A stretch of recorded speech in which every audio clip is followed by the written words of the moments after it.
Olá, esta é a nossa série em que nós estamos falando de livros para ajudar a compreender aquilo que nós temos ouvido tanto falar por aí sobre igreja missional, teologia missional. Qual seria uma literatura básica que nos ajudaria a compreender uma base bíblica da igreja missional, o que se entende por uma teologia missional? Então, nesta série, são 3 livros que nós estamos comentando bem brevemente, de forma que você possa ter uma noção, uma aproximação a 3 livros que você pode ter aí tranquilamente na sua biblioteca, serem utilizados para estudo pessoal, estudo em grupo, capacitação de lideranças na sua igreja local. No vídeo anterior, nós falamos de um livro do Michael Gorin, sobre a igreja missional, onde ele apresenta um pouco da teologia bíblica, que sustenta, que fundamenta a ideia de uma teologia missional. E hoje nós queremos, então, falar de um segundo livro. O livro em questão hoje é Caminhos Esquecidos, do autor australiano Alan Hirsch. Talvez seja mais comum para nós escutarmos sobre igreja missional em vez de teologia missional. O fato é que toda teologia missional vai requerer uma eclesiologia, uma igreja missional. E é um pouco sobre isso que o Alan Hirsch fala nesse livro dele, Caminhos Esquecidos. Como nós podemos fazer uma reflexão para resgatarmos a partir da igreja primitiva, também de outros movimentos da igreja ao longo da história, uma igreja mais orgânica, um pouco mais próxima daquilo que o autor entende, a igreja é chamada a ser. Assim como nós vivemos o dia a dia da igreja, pensar e viver a missão envolve exatamente isso. Tem a ver com o dia a dia, com a vida da igreja, e a igreja entendida não como uma instituição, como um templo, como um programa, como um ministério, mas especialmente como aquilo que a igreja deveria ser e que é o entendimento bíblico da igreja. Igreja é gente, igreja, pessoas, você e eu, corpo de Cristo. Por isso, então, igreja missional. Talvez um dos livros mais essenciais quando o assunto é eclesiologia missional, de fato seja Caminhos Esquecidos, do Alan Hirsch. Claro que eu estou falando de publicações que nós temos já em língua portuguesa, livros acessíveis ao grande público no Brasil. E é esse livro que nós estaremos apresentando agora. No seu livro Caminhos Esquecidos, o autor ele parte do princípio de que a igreja autêntica possui um instinto empreendedor inato para missões. O problema é que, ao longo dos anos, no decorrer da história da igreja, houve um processo de institucionalização que fizeram com que as pessoas, com que a igreja se esquecesse disso. Por isso, esse autor australiano, Alan Hirsch, apresenta aqui neste livro aquilo que ele chama de genoma apostólico e também o DNA missional, com vistas a resgatar esta dimensão orgânica da igreja com todo o seu potencial de articulação, mobilização e crescimento. É um livro publicado em 2015 pela editora Esperança, uma editora de Curitiba, e que assim já está há pelo menos 3, 4 anos aí à disposição da igreja. Se você vai no site da editora Esperança, onde eles expõem o livro e também você pode comprar o livro por ali, você vai encontrar um recurso muito interessante que permite a você folhear de forma virtual as primeiras páginas do livro, onde você tem acesso à ficha catalográfica, ao sumário, à introdução ali, o prefácio, as primeiras páginas do livro. E eu quero folhear essas primeiras páginas mostrando um pouco para você agora. Então você pode ver aí a capa do livro, Caminhos Esquecidos, reativando a igreja missional.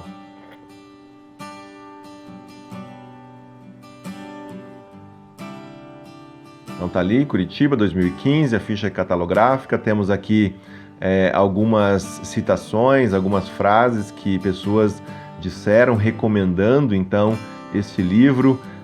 Um desses autores, o Martin Robinson, diz: há poucos livros que podem ser descritos por alguém como Marcos no campo de missões.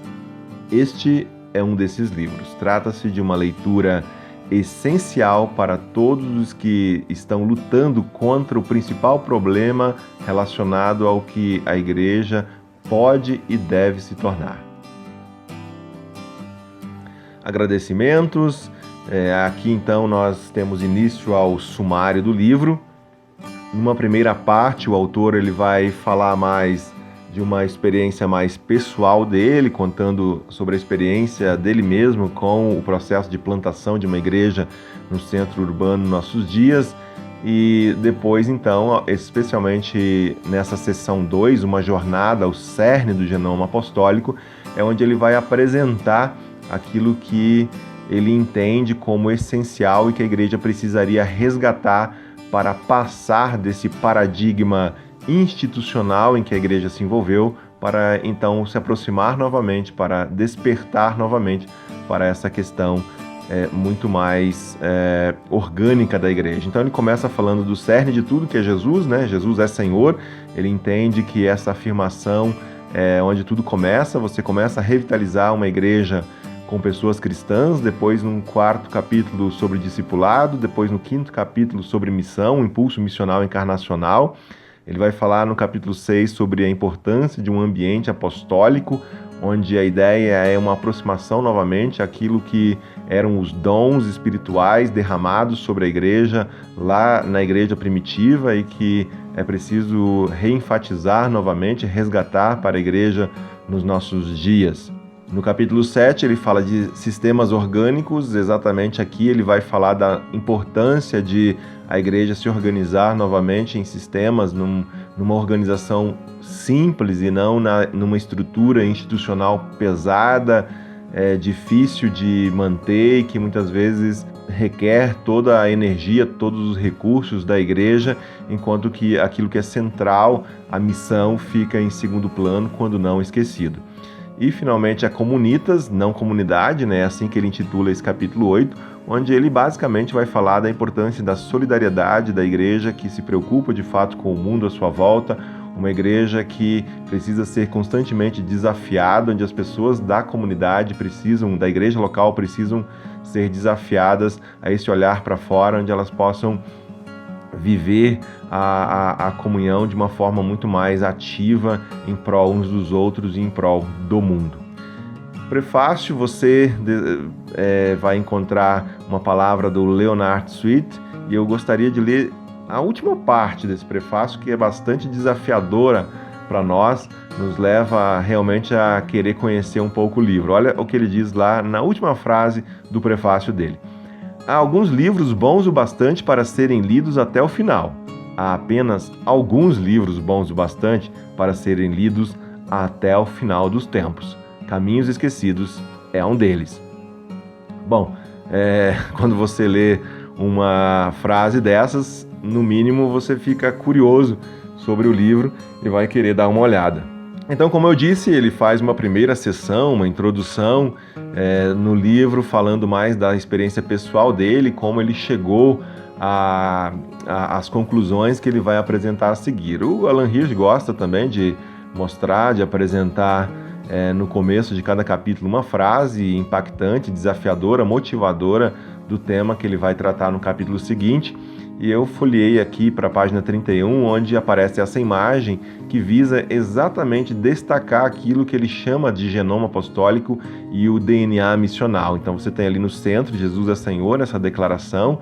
Aqui ele descreve um pouquinho cada um dos capítulos do livro, e são esses capítulos, são esses temas que estão nesses círculos ao redor dessa declaração Jesus é Senhor, onde ele então coloca cada uma dessas questões como um elemento essencial do genoma apostólico, do DNA missional. Aqui, mais uma vez, então, frases, confissões de um missionário frustrado, ele coloca assim, relatando novamente a experiência dele, ele coloca essa frase de início aí: se deseja construir um navio, não reúna pessoas para comprar madeira, preparar as ferramentas, distribuir tarefas e organizar o trabalho, mas ensine-as a desejar o oceano amplo e sem limites.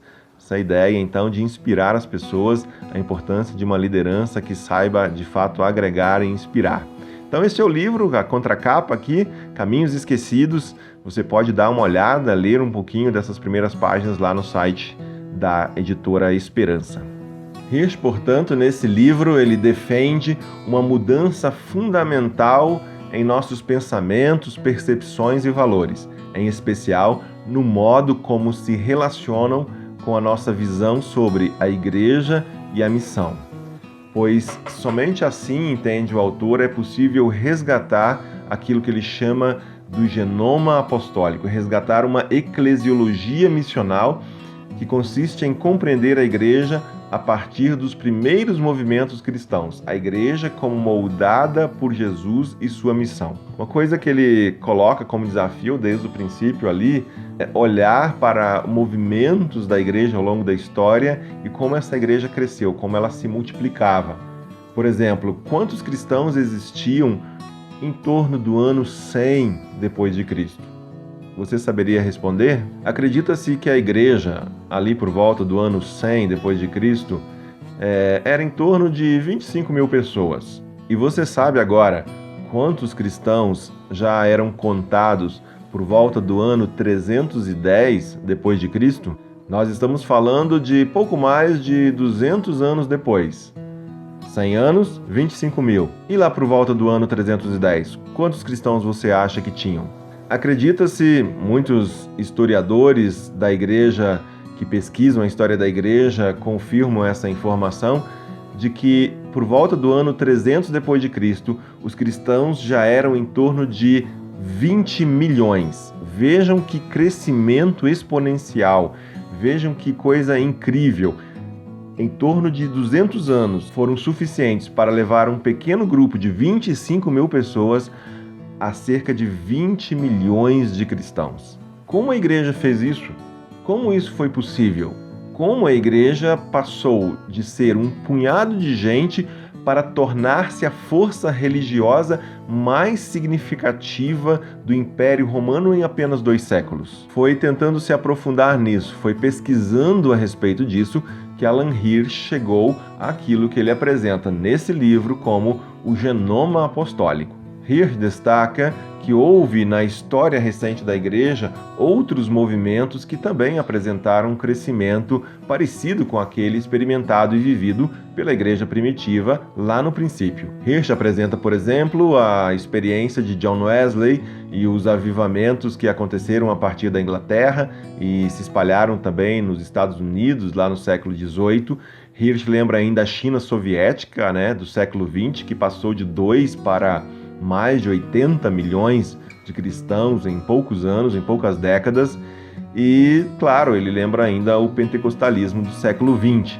Mas no livro, especificamente, ele vai usar como, digamos assim, objeto de análise a essa expansão que houve lá na igreja primitiva e especialmente também na história mais recente, o que houve na igreja na China. Na página 25 do livro, o autor diz o seguinte: todo o povo de Deus carrega em si os mesmos potenciais que organizaram o movimento cristão primitivo e que são manifestos hoje na igreja chinesa clandestina. E nessa mesma página 25 ele diz mais, ele diz que a missão deve acontecer em e através de cada aspecto da vida, e isso é feito por todos os cristãos em todos os lugares, ambas as formas de missão, a missão apostólica da comunidade e a expressão individual de missão pelo povo de Deus, devem ser ativadas se desejarmos nos tornar uma igreja missional de verdade. Hirsch entende que a igreja, quando ainda não institucionalizada, e os aspectos relevantes e comuns que ele coloca, que ele identifica na igreja primitiva e também na igreja da China, é a perseguição, ou seja, a igreja nesse contexto de perseguição não tem muito tempo para se preocupar, para se ocupar com a institucionalização, com essas questões que ele considera periféricas da igreja. Então a igreja ela se preocupa com aquilo que de fato é essencial e apenas aqueles que verdadeiramente confessam a Cristo, aqueles que realmente são cristãos, é que suportam uma realidade de perseguição, de opressão, de sofrimento. Então isso faz com que a igreja de fato possa crescer de forma mais natural, mais orgânica e autêntica. Então é desse contexto todo que ele extrai alguns elementos que no entendimento dele a igreja hoje precisa novamente resgatar e que não necessariamente então são novos, não há nenhuma novidade apresentada no livro, mas tão somente um retornar àquilo que é essencial, que conforme o próprio Hirsch vai dizer no livro, está presente em todo cristão, está presente na igreja. Os elementos do genoma apostólico colocados pelo autor visam, então, resgatar a natureza orgânica da igreja.